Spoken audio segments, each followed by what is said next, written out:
आज हम UGC net economics और टीचिंग एग्जाम्स का थर्ड क्लास कंडक्ट करने जा रहे हैं। तो इसका आज का पहला टॉपिक है हमारा इलास्टिसिटी। तो इलास्टिसिटी का मतलब क्या होता है? इसका मतलब होता है quantity demanded of a good, कितना रिस्पॉन्सिव है to the change in its price. यानी अगर कोई कमोडिटी है, उसके प्राइस में चेंज आया, तो हमें देखना है कि उस गुड के क्वांटिटी डिमांडेड में कितना फर्क हमको देखने में आया। अगर प्राइस में चेंज होने की वजह से जितना प्राइस में चेंज हुआ, उससे बहुत ज़्यादा क्वांटिटी डिमांडेड अफेक्ट होता है, तो हम बोलते हैं इलास्टिसिटी ज़्यादा है, और कम होगा तो कम है। उसी तरह से अगर किसी की इनकम में चेंज आने की वजह से जो क्वांटिटी डिमांडेड है किसी गुड का, उसमें फ़र्क आए, तो this is called income elasticity. Price की वजह से, उस गुड के प्राइस की वजह से जब उसकी क्वांटिटी डिमांडेड में चेंज आएगा, that is called price elasticity. And then अगर रिलेटेड गुड्स, तो कॉम्प्लीमेंट्री एंड सब्स्टिट्यूट गुड्स, उन गुड्स में चेंज आने की वजह से, उनके प्राइस में चेंज आने की वजह से अगर हमारे वाला जो गुड है उसके क्वांटिटी डिमांडेड में चेंज आएगा, now that is called cross elasticity. ठीक है। अब हम बोलते हैं ये इलास्टिसिटी का जो कॉन्सेप्ट है, ये किसने इंट्रोड्यूस किया? तो ये इंट्रोड्यूस किया मार्शल ने, अल्फ्रेड मार्शल। अगर हम प्राइस इलास्टिसिटी जो है, इसको कैलकुलेट करना चाहें, इसको जानना चाहें कितना है, तो हम क्या करेंगे? Percentage change in quantity demanded upon percentage change in price of that good. तो इस तरह से हम इसको निकाल सकते हैं।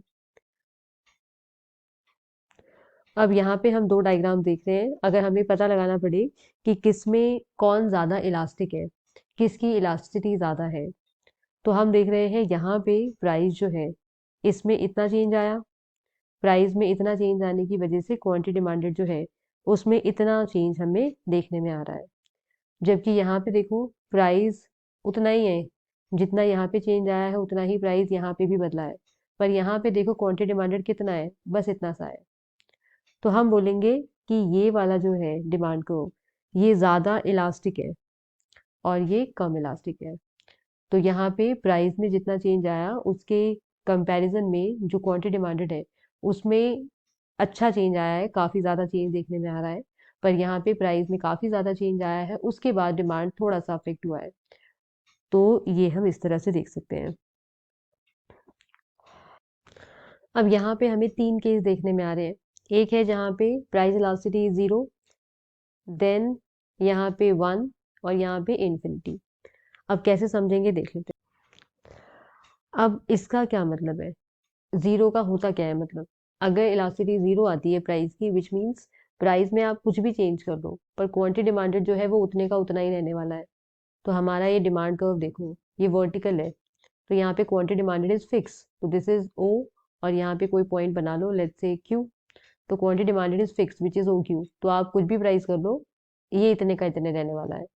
तो प्राइस में चेंज आने की वजह से क्वांटिटी डिमांडेड बिल्कुल भी अफेक्टेड नहीं है, तो हम बोलते हैं यहाँ पे इलास्टिसिटी जो है दैट इज 0। ऐसे केस में जो हमारा डिमांड कर्व है, हम बोलेंगे वो परफेक्टली इन इलास्टिक है। ठीक है। दूसरा केस हम देख रहे हैं जहाँ पे ये 1 है।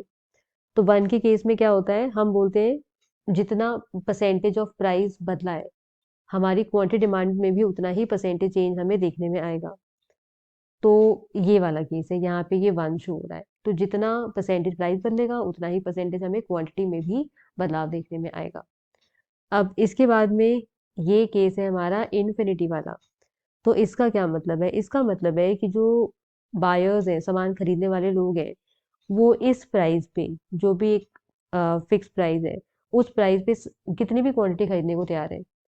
तो क्वांटिटी पे कोई लिमिटेशन नहीं है, बट प्राइस यहाँ पे हमने इतना बोल दिया, इतना है। तो कुछ भी खरीदने को तैयार है, पर अगर प्राइस में स्लाइटली भी चेंज आया, थोड़ा सा भी प्राइस अगर ऊपर गया, तो वो बिल्कुल भी नहीं खरीदेंगे क्वांटिटी। तो हम बोलते हैं यहाँ पे प्राइस में थोड़ा भी बदलाव जो है, वो क्वांटिटी डिमांडेड को बहुत ज़्यादा अफेक्ट करता है। तो हम बोलते हैं प्राइस इलास्टिसिटी इज इन्फिनिटी। तो यहाँ पे डिमांड कर्व परफेक्टली इनइलास्टिक है, यहाँ पे परफेक्टली इलास्टिक है, और ये जो मिडल वाला है हमारा, ये वाला, यहाँ पे यूनिट इलास्टिसिटी जो है वो शो हो रही है, क्योंकि जितना प्राइस में चेंज आया उतना ही हमें क्वांटिटी में चेंज आने में दिखेगा। अब क्या होता है कि अगर हम, हमारा जो वैल्यू आया, हमने एक फॉर्मूला सीखा था, वो फॉर्मूला क्या था? Percentage changing quantity upon percentage changing price, और इस फॉर्मूले में नेगेटिव साइन हम आगे लगाते हैं। विच सिग्निफाई कि क्वांटिटी डिमांडेड और प्राइस में ऑपोजिट रिलेशन है। तो ये चीज़ है। अब अगर हम कैलकुलेट करें और हमारी वैल्यू जो है वो अगर आती है ज़ीरो से ज़्यादा, ज़ीरो से ज़्यादा, वन से कम, तो हम बोलते हैं इनइलास्टिक है। अगर हमारी वैल्यू वन और इन्फिनिटी के बीच में कुछ भी आती है तो हम बोलते हैं वो इलास्टिक है। तो ये 5 केसेस हमने देखे। Number 1 is 0 which is perfectly inelastic. Number 2 is between 0 and 1 which is inelastic. Then there is 1 which is unit elasticity, and then between 1 to infinity, तो वो हम बोलते हैं दैट इज इलास्टिक, और ये हमारा परफेक्टली इलास्टिक। ओके, अब एक चीज है कि हम एक्सपेंडिचर जो मेथड है उसके थ्रू भी बता सकते हैं टोटल एक्सपेंडिचर कितना है। उसके बेसिस पे भी बता सकते हैं कि प्राइस जो है वो कितना, प्राइस इलास्टिसिटी कितना है, उसको हम जज कर सकते हैं। अगर ऐसा हो कि किसी चीज़ का प्राइस या तो कम हो गया है या ज़्यादा हो गया है, तो कम ज़्यादा कुछ भी हुआ, पर अगर टोटल एक्सपेंडिचर जो है वो अनअफेक्टेड रहता है, वो उतने का उतना रहता है, तो हम बोलते हैं ये यूनिट इलास्टिसिटी का केस है। यानी यहाँ पे हमारी प्राइस इलास्टिसिटी जो है दैट वुड बी 1। दूसरा केस है जब प्राइस कम हो और टोटल एक्सपेंडिचर बढ़ जाए, या प्राइस बढ़ जाए और टोटल एक्सपेंडिचर कम हो जाए। यानी अगर इनवर्स रिलेशन हमें देखने में आए प्राइस और टोटल एक्सपेंडिचर के बीच में, तो हम बोलते हैं कि हमारा प्राइस इलास्टिसिटी ऑफ डिमांड जो है दैट इज ग्रेटर देन 1। और तीसरा केस पॉसिबल है जब हमें डायरेक्ट रिलेशन देखने में आएगा between price and total expenditure. यानी अगर प्राइस कम हो रहा है टोटल एक्सपेंडिचर कम हो जाएगा, और अगर प्राइस बढ़ जाए तो टोटल एक्सपेंडिचर बढ़ जाएगा। ऐसे केस में हम बोलते हैं जो हमारा प्राइस इलास्टिसिटी ऑफ डिमांड है दैट इज लेस देन 1। तो ये 3 केसेस हम बता सकते हैं टोटल एक्सपेंडिचर के थ्रू कि प्राइस इलास्टिसिटी कितना है। ओके, अब अगर हमें एक स्ट्रेट लाइन डिमांड कर्व दिया गया है और ऐसे केस में हमें कोई पॉइंट उस पे मार्क करके दिया हो और बोला जाए कि बताओ यहाँ पे इलास्टिसिटी कितना है, तो मार्शल ने उसके लिए भी एक तरीका निकाला है जो ये हम देख सकते हैं। यहाँ पे क्या होगा, अगर मानो हमें पता लगाना है इस एन पे इलास्टिसिटी कितना है, भूल जाओ यहाँ क्या लिखा है। अगर हमें बस पता लगाना है कि इस एन पे इलास्टिसिटी कितना है, तो हम क्या करते हैं, हम देखेंगे जो हमारा पूरा डिमांड कर्व है, हम इस एन से नीचे वाला पोर्शन देखेंगे विच इज एन सी। तो टोटल बच गया जितना वो है एन सी, लोअर सेगमेंट। और इसके ऊपर जितना डिमांड कर्व बच गया है विच इज एल एन, तो हम lower segment upon upper segment रखते हैं, तो N Q upon N L. अब हम देख रहे हैं इस डायग्राम में दिख ही रहा है कि एन तो मिड पॉइंट है, तो ऐसे केस में हमारा अपर सेगमेंट लोअर सेगमेंट दोनों बराबर है। तो इस केस में डिनोमिनेटर न्यूमरेटर दोनों बराबर है, तो हमारा आंसर बना जाएगा। तो हम एक पॉइंट पे भी इसको जज कर सकते हैं। अब देखो यहाँ पे क्या हो रहा है, यहाँ पे नीचे क्या हमें कुछ दिख रहा है, नीचे कुछ भी नहीं दिख रहा। तो नीचे कुछ नहीं दिख रहा तो हमारा न्यूमरेटर इज 0। और अब अपने डिनोमिनेटर पे आते हैं, तो डिनोमिनेटर पूरा का पूरा डिमांड कर्व है, ऊपर पूरा का पूरा है। तो इस क्यू पॉइंट पे हम देखेंगे जो लोअर सेगमेंट है दैट इज 0, और जो अपर सेगमेंट है दैट इज एल क्यू। तो आंसर कितना आएगा, आंसर आएगा 0। तो इस पॉइंट पे हमारा जो इलास्टिसिटी है दैट इज 0। इसके बाद अब हम आते हैं इस पे, यहाँ पे क्या हो रहा है, तो यहाँ पे हम देख रहे हैं लोअर सेगमेंट, तो लोअर ही है सारा का सारा, तो हमारा एल क्यू लोअर सेगमेंट है। अब इसके ऊपर क्या दिख रहा है, कुछ भी नहीं, तो अपर सेगमेंट है नहीं।